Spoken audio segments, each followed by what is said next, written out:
À 68 ans, Henri de Luxembourg estime qu'il est bientôt temps pour lui de prendre sa retraite. À la veille d'une visite d'État de 3 jours en Belgique, le grand-duc a révélé avoir déjà pensé à la date de son abdication. Après 24 ans de règne, Henri de Luxembourg semble prêt à céder sa place. Alors qu'il doit se rendre en Belgique pour une visite d'État de 3 jours, du 16 au 18 avril, le grand-duc a évoqué dans les médias sa future abdication. Celui qui fêtera ses 69 ans le mardi 16 avril aurait, en effet, déjà pensé à la date de sa renonciation au pouvoir.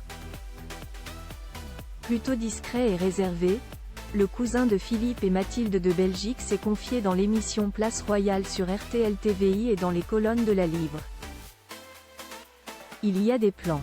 Il arrivera un jour où elle va devoir se faire, et je compte bien à un moment donné prendre ma retraite. C'est évident, déclarait-il à la télévision belge.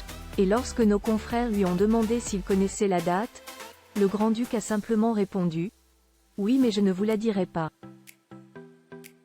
La tradition familiale, en place depuis 1918, veut que le souverain ou la souveraine passe le témoin à son héritier direct.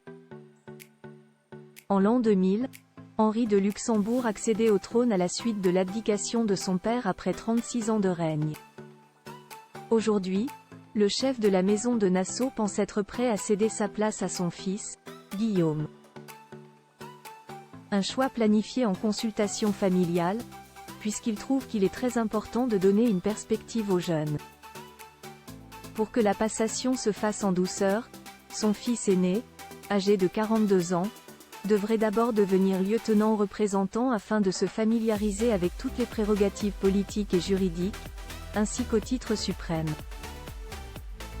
Photo Henri, Maria Theresa, Guillaume de Luxembourg. Qui sont les membres du Grand-Duché du Luxembourg?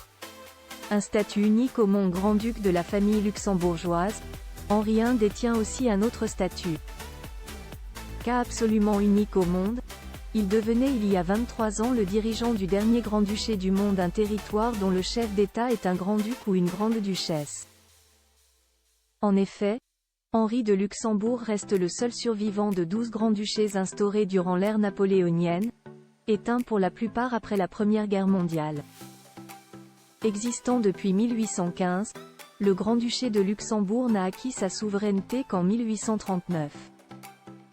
Mais ce n'est que 51 ans plus tard, en 1890, que le territoire établit sa propre maison royale, celle de la famille d'Henri I, époux de Maria Theresa. Sophie Marg, cour grand-ducale via